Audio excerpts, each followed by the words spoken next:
우리 정치의 한 달 앞을 내다봅니다. 월간, 오늘은 스페셜 월간으로 준비했습니다. 전 청와대 정무수석이 보는 이번 총선의 결과, 그리고 대통령실에 나아갈 길, 특히 인적 쇄신, 조직 개편의 방향, 이분이 어떻게 보시는지 궁금해요. 월간 이철희 전 청와대 정무수석, 어서 오십시오. 안녕하세요. 총선 후에 이제 처음 나오시는 거니까 총평부터 좀 짧게 들어야겠습니다. 총평이요? 네. 글쎄요, 뭐 위대한 국민의 승리다 이런 표현도 하던데 저는 역시 국민적 선택은 절묘하다라고 생각합니다. 절묘하다. 예, 심판은 충분히 했고요. 어. 또 다른 한편 뭐 탄핵처럼 너무 과도하게 야권이 나가지 않도록 그 정도까지는 의석을 안 준 것 같고. 야권 다 합치면 192석 나왔어요. 그렇죠. 그리고 이준석 대표에도 기회를 주고. 그렇죠. 물론 아쉬운 거는 녹색진보당이 이 원외 정당이 되는 그런 거 굉장히 아쉬운 대목이긴 합니다만 전체적으로 보면 우리 국민이 합리적 선택을 참 하시는구나. 민주주의 선진국답다라는 생각을 했습니다. 절묘한 선택. 네. 정권 심판을 하면서도 야권도 너무 오만하지는 말아라 이렇게 견제도 하면서 네. 절묘한 의석을 주셨다. 네. 오늘 대통령이 대국민 메시지를 국무회의 모두 발언을 통해서 내놓습니다. 10시부터 이제 생중계가 될 텐데요. 어떤 게 담길 걸로 예측되세요? 조금 야박하게 얘기하면 별 기대 안 하고요. 네. 왜 기대 안 하세요? 지금까지 하는 거 보면 우선 국무회의 모두 발언으로 할 일이 아니죠. 이거는. 형식상 일단 그러니까 틀렸다. 우선 제 일감은 저분이 아직 정신 못 차렸구나. 이 사태의 심각성을 모르는 것 같다라는 생각이 들어요. 국민들한테 정말 진솔하고 절절하게 소통해야 되거든요. 네. 그러면 지금처럼 하면 안 돼. 지금 사실은 총선에서 대패를 했는데도 불구하고 2년 만에 집권이 2년 만에 총선에서 대패했음에도 불구하고 정부 내에서 뭘 잘못했는지에 대한 성찰이 없어요. 인사만 인사 문제로 외소화돼 버렸어요. 뭐 누구를 실장시킬 거냐, 누구 총리시킬 거냐. 이게 본질이 아니거든요. 그거는 평상시 같으면 그런 고민을 해도 되죠. 근데 지금은 사람 문제보다는 뭘 근본적으로 우리가 재편해야 되고 다시 생각해야 될 거냐가 짚어지고 나서 그게 맞는 사람을 발탁을 하는 것인데 지금 거꾸로 됐어요. 그 얘기는 다시 말하면 대통령께서 이번 선거를 졌다고 생각 안 하고 계신 거 아닌가. 설마요. 저도 그렇게 108석인데 설마요. 설마 싶은데 하시는 걸 보면 패한 사람으로서 심판당한 대통령으로서 할 수 있는 모습은 아닌 것 같다라고 저는 봅니다. 108석을 그러면 이철희 정무수석이 보시기에 108석 정도의 여소야대가 나와서 이제 5년 내내 여소야대 국면으로 국정을 운영해야 하는 대통령이라면 지금쯤 그럼 어떤 모습을 보였어야 맞다고 보세요? 뭘 어떻게 했어야? 본인이 우선 다 내 탓이다. 그리고 그걸 국민들 앞에 얘기를 해야 되죠. 국민들 앞에 내가 뭘 잘못했다. 예를 들면 최상병 특검 거부한 거 잘못됐다. 김건희 여사 특검 반대한 거 내가 잘못됐다. 지금까지 9번 거부권 행사한 거 따져보니 이러이러한 것들은 내가 좀 생각을 좀 틀렸다. 요목조목 다 구체적으로? 이런 것들에서 구체적으로 밝혀야 되고 그것이 국민들 앞에 진솔하게 와닿으면 아니 국민들이 국회에서과 상관없이 행정 권력을 갖고 있는 대통령에게 남은 3년을 기대 안 하겠습니까? 그럼 제대로 한번 해보자. 3년은 긴 거 아닙니까 사실은. 어떤 분은 너무 길다고 하지만 3년 남은 기간 동안 국정이 제대로 가기를 원하지 3년 동안 허송세월하기를 원하지는 않잖아요. 물론이죠. 그런데 그런 조짐은 전혀 안 보이고 저희 같은 사람이 봤을 때 저분이 뭔가 심각하게 보는구나. 별로 아닌 것 같구나라는 게 판단이 되는데 제 느낌은 그래요. 뭐 도어스태핑 얘기도 나오던데 그 문제의 본질을 잘못 짚은 거 아닌가요? 도어스태핑이 왜 없어졌어요? 그때 왜 기자하고 갈등 있고 막 이러면서 갈등 있고 자꾸 논란 일어나니까 없어진 거 아니에요? 근데 그걸 다시 해서 논란을 말 그대로 별로 국민이 듣고 싶은 얘기를 안 하시는 분이 매일 와서 그 얘기를 한다? 그 화를 부르지 않겠어요? 화를 부를 거다 오히려 뭐 좀 소통을 다시 한번 그러니까 뭐 초심으로 돌아가서 국민과 소통하겠다 이렇게 받아들여지지 않을까요? 본인 얘기만 하는 건 소통이 아니죠. 그 자세를 뜯어고치지 않는 한은 화만 부를 거다. 그러니까 이번 총선의 심판 선거가 된 시작과 끝은 윤석열 대통령이에요. 3월 4일인가요? 제 기억에 이종섭 대사를 임명하고 전 장관을 대사로 임명하고 네. 4월 1일 날 의대 정원 문제 가지고 52분 답화 발표하는 그 한 달 내내 대통령이 주도했잖아요. 예. 한 달 내내 심판론이 불이 붙었잖아요. 네. 그래서 4월 10일 날 그렇게 심판당한 거 아니에요? 음. 그럼 뭐 이거를 냉정하게 본인이 인정을 하고 수긍을 해야죠. 국민을 이긴 대통령이 어디 있습니까? 그리고 민주주의에서 선거만큼 확실한 메시지가 어디 있어요? 국민들이 선거를 통해서 너 잘한다, 너 못한다, 너 이거 고쳐라. 이걸 정해주는 건데 민주주의 기자 그렇게 작동되는 건데 선거에서 그렇게까지 강하게 국민들이 메시지를 네, 줬는데 못 네. 느낀다 그러면 예. 그거는 더 진짜 화를 자초하죠. 아니 도어 스태핑을 재개해서 그 국민 목소리를 받아들이고 이제 좀 이렇게 대화, 그러니까 일방적 도어스픽 때 소통이 아닌. 받아들였습니까? 예전에는 좀 아닌 것 같은 느낌을 본인 많이 얘기만 받았죠. 했잖아요. 예. 그러니까 기자들하고 편하게 안 바뀔 것 같다는 말씀이세요. 해봤자. 안 바뀌니까 그걸 다시 복원하자고 한다는 거죠. 그걸 안 통해서 바뀌니까. 바뀌는 게 아니라 어. 저분이 생각이 변함이 없구나라는 게 확인되는 게 바로 그런 거 아니냐라는 아, 거죠. 오히려. 네. 그렇게 좀 아주 부정적으로 보시네요. 도어 스태핑 재개에 대해서는. 그러면 너무 인색한가요? 제가 아니요. 매정해서. 이건 사실은 정무수석을 하셨기 때문에 그 조직에 굴러가는 모습 뭐 이런 걸 워낙 보통 저 같은 사람보다 잘 보시기 때문에 저는 지금 그래서 어떻게 제가 한 말씀만 보시는지 더 궁금해요. 보태면 예. 그 험한 꼴을 어디서부터 당하냐. 예. 여당에게 당할 거예요. 험한 꼴을 당할 거다. 그럼요. 여당은 이번 선거를 통해서 민심을 느꼈단 말이에요. 예. 속된 말로 하면 선거판에 가보니 윤석열 대통령이 안 먹히더라. 그걸 여당이 너무 느꼈다. 인기가 없더라 국민들 사이에. 아. 그걸 이미 다 체감을 했단 말이에요. 아, 예. 그러면 남아있는 게 대선 아닙니까? 지방선거가 대선인데 거기에 호응하려고 그러지 대통령 눈치 보겠습니까? 그렇죠. 이제 공천받을 일도 없고. 그러니까 지금 당장 최상병 특권 같은 얘기 나오면 여당 내에서 이탈표가 나온다는 거잖아요. 한두 번 그렇게 당하고 나면 대통령은 그야말로 윤 대통령 본인이 하신 말씀 그대로 식물 대통령이 되는 거예요. 왜 그 섭을 지고 불러 뛰어듭니까? 지금은 국민들이 그러지 말라는 메시지를 줬는데. 아하.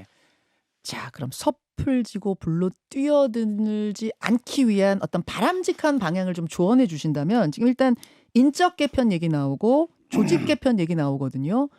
인적 개편부터 하나 좀 보죠.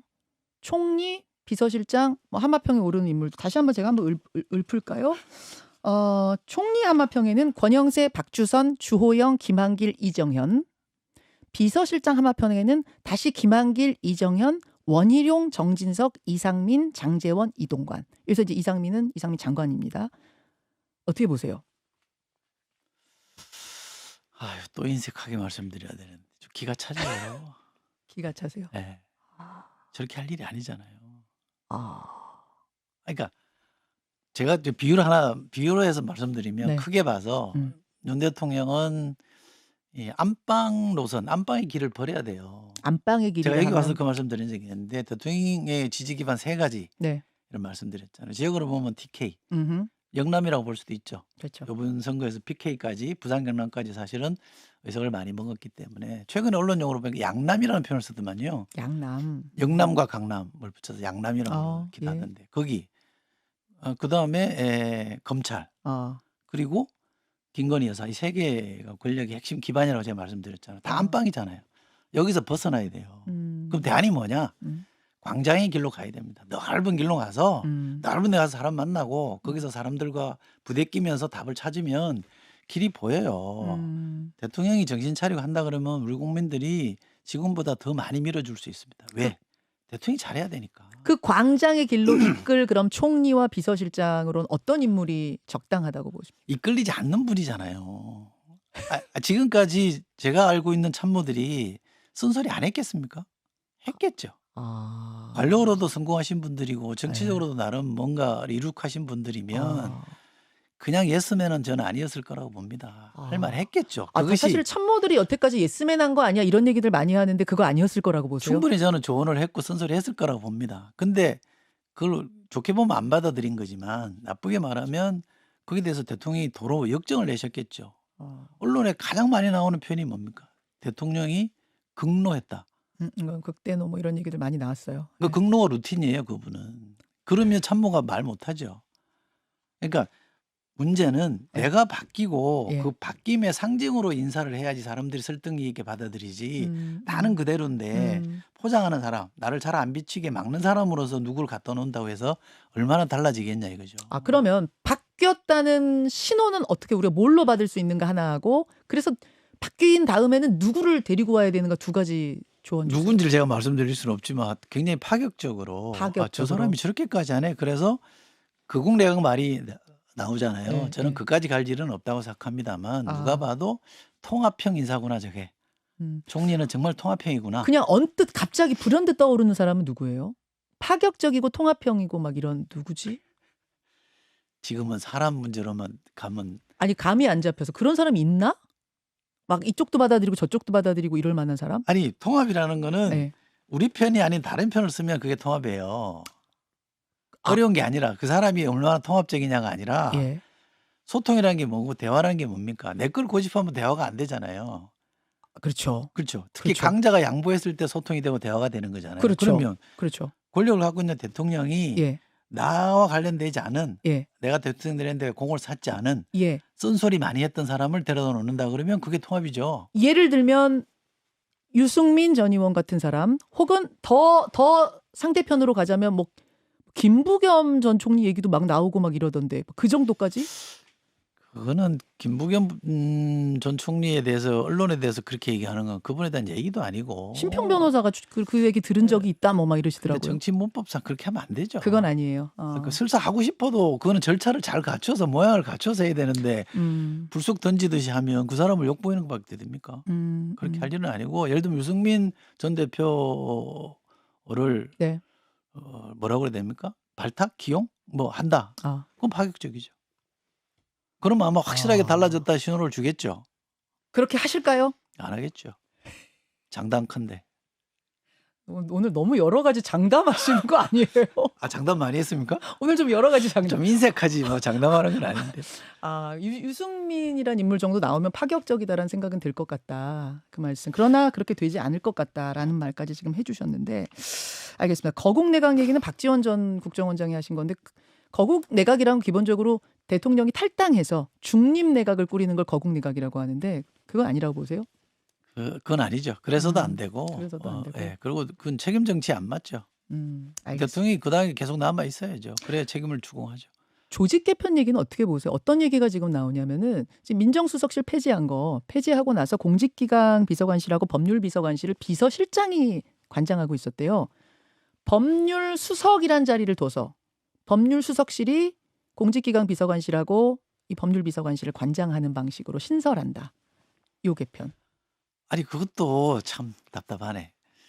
그냥 심플하게요. 단순하게 옛날에 대통령들이 왜 민정수석을 없애려고 그랬다가 다시 복원시켰냐. 김대중 대통령도 그랬고 다 복원했어요. 왜? 네. 이유가 있거든요. 왜요? 조직이 있는 이유가 있습니다. 그러면 나는 민정수석을 없애려고 그랬는데 해보니까 필요합디다.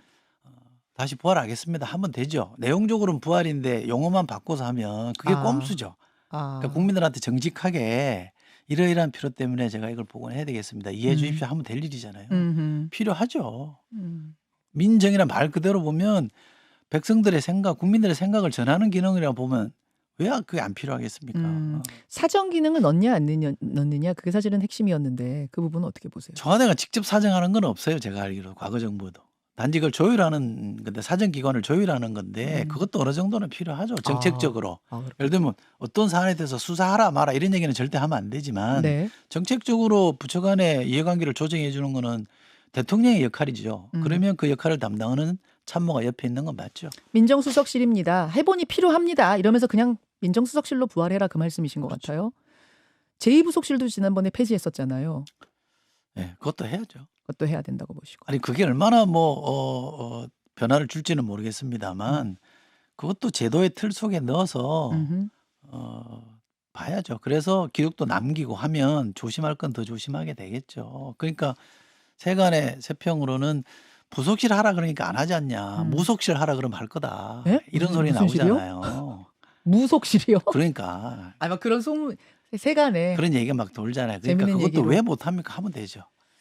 알겠습니다. 월간 이철이 스페셜 월간 함께하고 있습니다. 야권 이야기 좀 가볼게요. 야권 이야기. 이번 총선에서 압승한 민주당. 사실은 뭐 압승한 대승한 당에 무슨 걱정이 있겠습니까? 많은. 그럼에도 불구하고 뭔가 좀 조언을 주신다면? 우선은 이재명 대표가 민생을 얘기를 꺼낸 거는 저는 잘한 거라고 봅니다. 이게 자칫 잘못하면 야권이 이겼다고 해서 대통령을 마치 뭐 결단 낼 것처럼 공세를 세게 퍼부어가지고 온통 어지러운 상황이 되는 것에 대해서 자제하고 절제하는 건 저 굉장히 잘한 선택이라고 보고요. 다만 좀 더 나가자. 제 욕심 더 같아서는 나가자. 자 민생을 좀 더 구체화시켜보자. 지금 우리 현안들이 뭐냐. 물가 아하. 문제 있잖아요. 예. 물가 문제도 예를 들면 무슨 특위를 띄운다든지 야당 대표가 직접 돌아다니면서 점검을 한다든지 대안을 제시한다든지 이런 노력들을 더 구체적으로 손에 잡히게 보여줄 필요가 있고요. 또 하나는 제가 요즘 개인적으로 많이 우려하는 거긴 합니다만 반도체 전쟁이 벌어지고 있는 거 아닙니까? 그렇죠. 그렇죠. 이 지정학적 요인 때문에 미국하고 일본이 반도체 시장을 재편하고 있는 거잖아요. 산업을 재편하고 있어서 일본이 지금 새롭게 한번 해보자는 기회를 잡으려고 하고 미국도 많이 도와주고 있는 거 아닙니까? 맞아요. 그럼 손해보는 건 우리하고 대만일 텐데 아침 신문을 보니까 미국에서 삼성전자한테 9조 원의 보조금을 준다는 거예요. 엄청납니다. 우리는 네. 아무것도 안 주잖아요. 그렇죠. 세금 좀 깎아주는 거 말잖아요. 맞아요. 하자고요. 왜 그거 하자고 야당이 말을 못 꺼냅니까? 야당이 뭐 또 재벌 도와주는 거 아니야? 막 이런 그러니까. 소리 들을까봐 사실은 그런 부분은 잘. 그러니까 근데 야당이 할 수 있는 얘기죠. 아. 지금까지 재벌개를 외쳤던 분들이니까 예. 자신 있게 얘기할 수 있는 거고 대신에 일자리 문제라든지 예. 그 돈이 제대로 쓰일 건지에 대해서만 장치들만 제대로 만들면 보조금을 왜 못 줍니까? 미국은 대기업 안 주고 어디 중소기업 나눠줍니까? 그러니까 그런 저는 민생과 그런 관련해서 것들. 국가 경영에 관해서 오케이. 이재명 대표가 차기 대통령을 꿈꾸시는 분이라면 더 과감하고 선제적인 조치들을 해내면 저는 보수도 이재명 대표의 지지로 많이 돌아설 수 있다고 봅니다. 지금 이제 당은 친명 체제를 굳건히 했다라는 이야기를 듣지 않습니까? 네. 이번 총선 지내면서 초선의 절반 이상이 이른바 친명계고 그것을 확실히 했다면 이제는 외연 확장에 나서라 그런 말씀으로 들려요. 그럼요. 지금 이제 특히 전당대회를 한 말씀 더. 예. 대통령이 별로 그런 데 신경 안 쓰면 야당 대표라도 해야죠. 지금 이제 저 전당대회를 치르고 당 대표를 새롭게 뽑아야 하는데 이재명 대표가 한 번 더 하느냐 아니면은 다른 당 대표가 들어섰냐 이 문제도 관심거리더라고요. 어떻게 보십니까? 박지원 당선자께서 그 말씀하셨던데 아마 저는 추대 쪽으로 가지 않을까 싶어요. 한 번 더 하는 쪽으로 한 번 더 하지 않을까 싶은데 왜냐하면 야권에도 이제 경쟁 구도가 만들어졌잖아요. 예. 왜냐하면 조국 혁신당이라는 당이 만들어졌어요. 예. 이게 자칫 잘못하면 야권 지지층의 분화로 이어질 수 있거든요. 분화. 이른바 뭐 친문 지지층, 친명 지지층으로 분화될 수도 있고 특히 아마 신경 쓰이는 거는 조국 혁신당이 호남에서 비례대표 득표율에서 1등을 했단 말이죠. 그렇죠. 그 민주당 지지 기반이 호남인데 그렇죠. 뭔가 분화가 되고 있는 거 아닌가라는 우려가 있기 때문에 게다가 조국 대표에 대해서 대권 주자로 보자는 시각도 지금 막 나오고 있는 거 아니에요. 그러면 이재명 대표로서는 당대표를 다시 해서 확실한 리더십을 갖고 이 문제를 좀 풀어내고 싶을 테고 주변도 그게 맞다라는 권유가 많을 거라고 저는 짐작을 해요. 그러면 한 번 더 하는 쪽으로 가지 않을까 싶습니다. 어제 조국 혁신당 12명의 당선자가 문재인 전 대통령을 찾아갔습니다. 장면들 어제 보셨을 거예요. 문재인 전 대통령이 이번 야권 승리에 큰 기여했다 이런 덕담도 하고 이 장면이 인상적이었어요. 이 앞으로의 관계는 어떻게 가져갈 거라고 보세요? 그 전에도 문재인 전 대통령께서 조국 혁신당이 좀 더 대중적인 정당으로 발전해야 된다라는 말씀을 주셨거든요. 그 얘기는 결국 민주당 지금 민주당과 경쟁하는 정당으로 더 성장해야 된다는 얘기 주문일 겁니다. 그런 의미입니까? 제가 해석하자면 그러면 그건 민주당 입장으로서는 시행서이죠. 특히 이재명 대표는 친명 체제를 그 어렵게 파동을 겪으면서 구축했는데 바깥에 경쟁 집단이 새로 생겼다? 그거 굉장히 어려운 문제죠. 위협적인 상황이라고 볼 겁니다. 문재인 전 대통령이 지금 조국 혁신당을 또 조국 대표를 바라보는 어떤 시각은 눈은 어떤 거라고 보세요? 어떻게 바라보시는 거예요? 본인이 과거에도 그런 말씀하셨잖아요. 심적인 부담, 네. 마음의 빚이 있다는 마음의 말을 했는데 그렇게 살아나서 정치적으로 살아나고 성공 거두는 것에 대해서 허무하지 않을까요? 흐뭇하게 보고 있을 것이다. 그럼 일종의 약간 친명 민주당, 뭐 친문 조국당 이런 식으로 분화될 가능성도 있다고 보세요. 가능성은 있죠. 어떤 경쟁 과정에서 현재까지는 대선으로 이제 가는 양쪽 대표들이 조심하고 있습니다만, 자제시키고 예. 있습니다만, 지금 바닥에서는 벌써 싸움들이 조금씩 벌어지고 있잖아요. 바닥이라 하면 지지층에서 지지층들 사이에서 뭐 공방이 좀 있잖아요. 몰빵론 뭐 이런 거 네. 뭐 이런 거 예. 뭐 누구 때문에 졌다, 뭐 누구 때문에 어떻게 됐다, 200석 안 됐다 이런 논란을 하듯이 아. 점점 분화될 가능성이 있습니다. 근데 이 분화될 가능성을 구심력과 원심력의 차원에서 어떻게 풀어내느냐가 향후 대권 구도와 관련해서도 큰 요인 중에 하나라고 봅니다. 그렇군요. 아직도 문재인 전 대통령은 조국 대표에 대해서 마음의 빚이 지금도 있습니까? 그건 제가 모르죠. 아니 뭐 만나서 이야기하시거나 이러는 거 보면은 이철희 수석은 느낌이 오시잖아요. 본인이 이제 그런 마음에 뭐 그런 게 있지 않을까요? 알겠습니다. 알겠습니다. 여기까지 오늘 월간 혹시 또 질문 들어온 거 있습니까? 여기까지 괜찮아요? 예. 오랜만에 나오셔서 총선의 이모저모 평가해 주셨어요. 월간 이철희. 다음 시간에 뵙겠습니다. 고맙습니다. 고맙습니다. 김현정의 뉴스쇼는 시청자 여러분의 참여를 기다립니다. 구독과 좋아요, 댓글 잊지 않으셨죠? 알림 설정을 해두시면 평일 아침 7시 10분 실시간 라이브도 참여하실 수 있습니다.